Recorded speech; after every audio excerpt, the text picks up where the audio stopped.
Eu tô de férias, mas é claro que eu deixei um Atualize cheinho de novidades para você. Dá uma olhada no que vai rolar no programa de hoje. Já pensou em arrumar um namorado pela rede social ou um aplicativo de relacionamento? Conheça todos os cuidados para começar um relacionamento através da internet. Você confere ainda um aulão com o Heraldinho, um aulão de várias modalidades, aquazumba, power jump, zumba, você não pode perder. A gente fala sobre finalizadores. No Falando de Negócios, você vê ainda o Cero.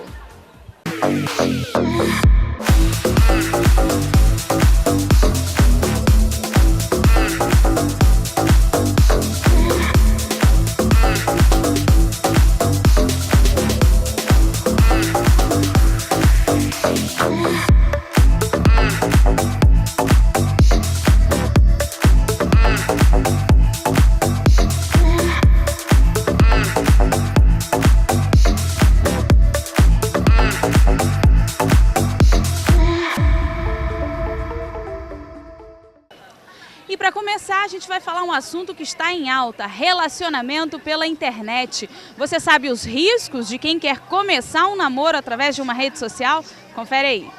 É cada vez mais comum que as pessoas busquem um relacionamento através da internet.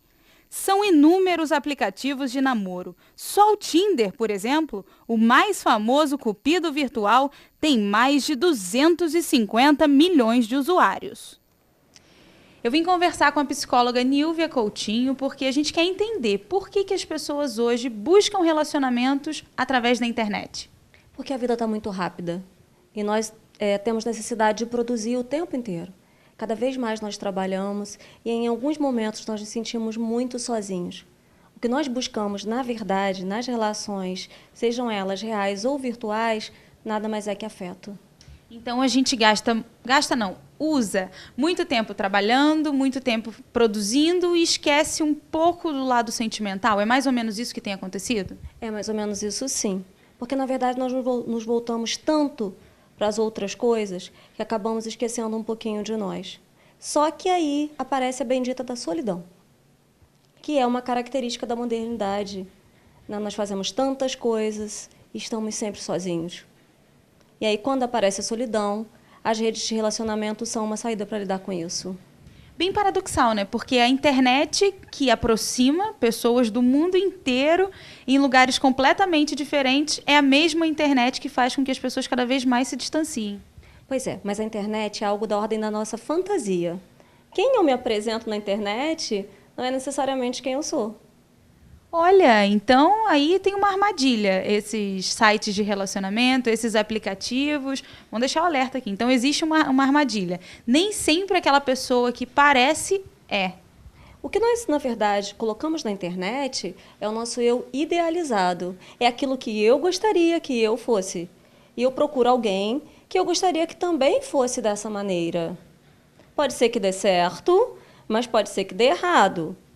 É muito interessante para algumas pessoas, porque você imagina, não tem a angústia de um relacionamento real.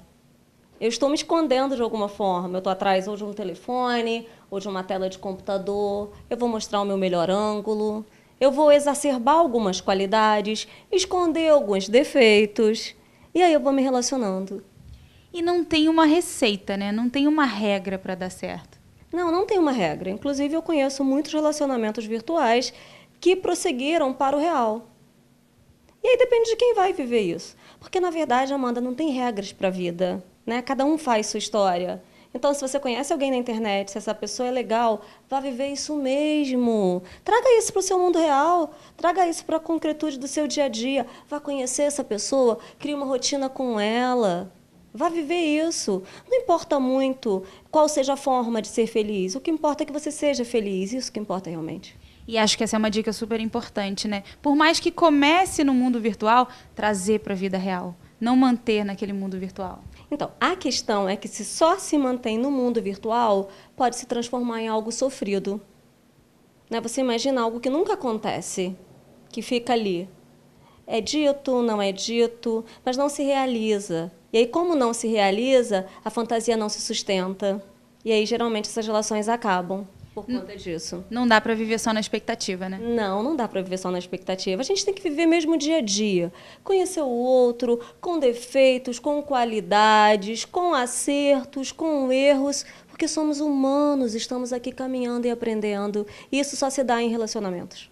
Com certeza. Agora a gente vai conhecer a história do Paulo e da Kátia, uma história que começou no mundo virtual e se tornou mais do que real. A Kátia é brasileira, o Paulo, português. Entre eles, um oceano inteiro. E o que ligou esse oceano foi uma rede social. É isso, Kátia? Exatamente. Conta pra gente um pouquinho dessa história. Bom, é assim, eu tinha saído de um relacionamento, né? E acabou que eu já tinha minha página do Facebook e tinha um site, mas não é para ninguém correr atrás, não, gente. Tinha um site de relacionamento e eu entrei, só que ele constava no site como morasse no Rio de Janeiro. Aí, mas acabou que a gente começou a ter contato pelo Facebook e, mediante isso, a gente foi se relacionando, foi começando a se gostar e calhou que estamos aí casados, né, há 3 anos e 3 anos e meio juntos. E foi uma coisa assim, eu acho até diferente, porque não é uma coisa que você vê sempre assim. E a questão que as minhas amigas sempre comentavam, tipo assim, nossa, mas ele vindo de Portugal, porque eu não sabia, então, depois conversando com ele, que eu descobri que ele era português. Mas aí a gente já estava tendo contato e a coisa foi fluindo. E ele vindo de Portugal, uma pessoa assim que não tem aquela coisa de pele, que você não sabe se vocês vão dar certo ou não, se vão gostar e tudo. Mas a gente estava sentindo assim que a coisa estava tão entrosada que a gente não tinha medo desses tipos de risco. Então, calhou dele vir mesmo e a gente casou, estamos aí vivendo a vida da gente. Quanto tempo durou essa relação no mundo virtual? Uns 5 meses, mais ou menos. 5 a 6 meses, mais ou menos.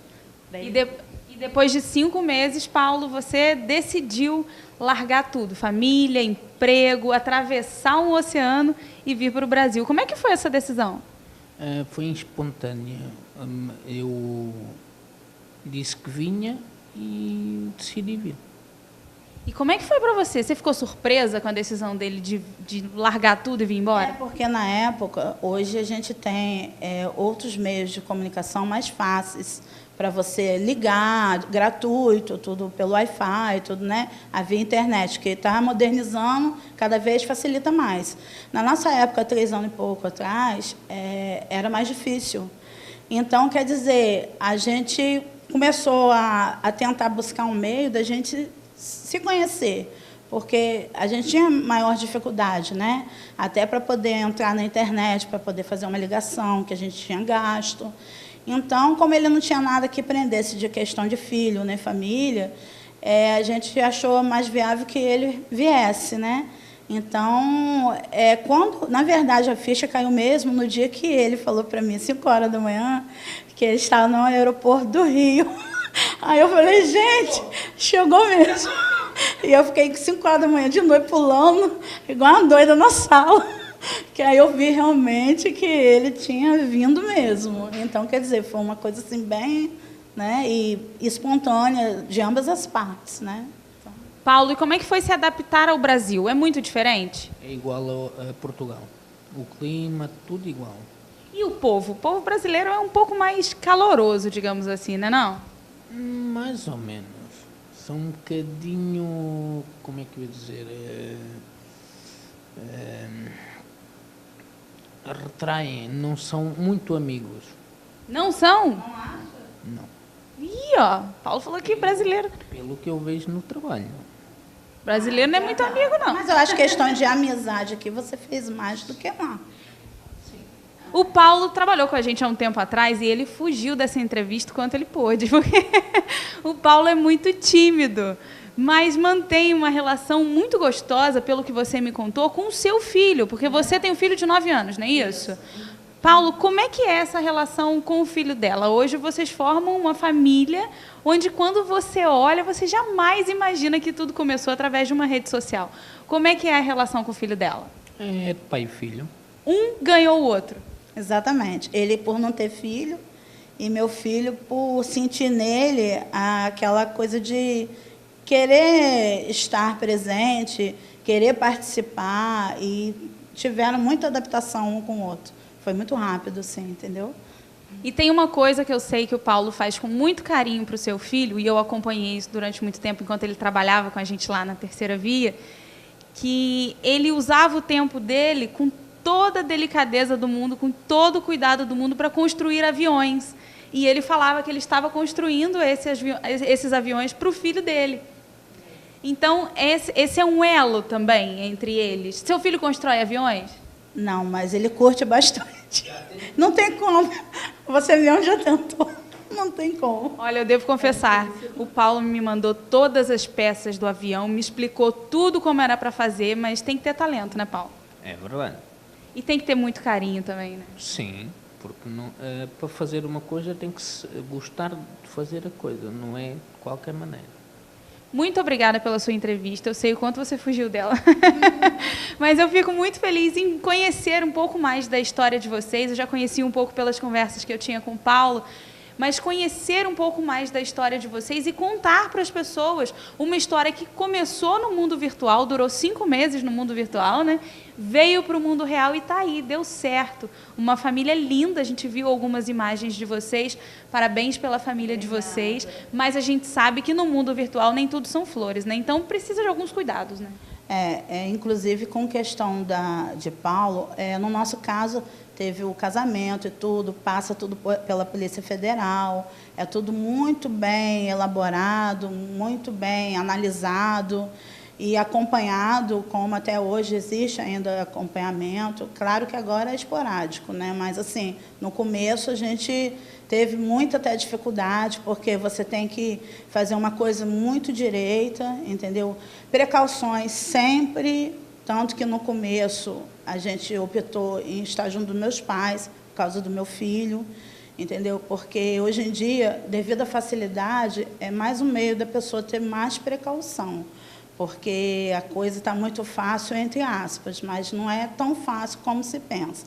E viver no dia a dia é que você conhece realmente quem é a pessoa, né? Então, graças a Deus, hoje a gente é uma família mesmo, mas, a princípio, a pessoa tem que se precaver, porque basta ligar a televisão que a gente vê que a violência está geral, né? Então, eu agradeço muito a Deus por tudo, porque é difícil acontecer, não é impossível, mas é difícil, né? Com certeza, e ouvindo a história de vocês, a gente sabe e a gente enxerga que tem um dedo de Deus ali para fazer tudo isso acontecer.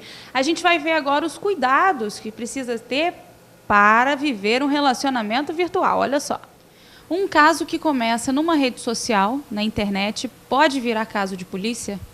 Claro que pode. A gente está vendo, volta e meia, várias pessoas que se envolvem com outras que eles nunca viram, que nunca teve conhecimento, que não sabem de onde essas pessoas advieram, e dali eles tentam manter uma relação que é uma linha tênue, de uma coisa segura para uma coisa extremamente perigosa. Você tem que manter muito cuidado com relação às informações que você vai repassar, a dados pessoais, situações pessoais suas.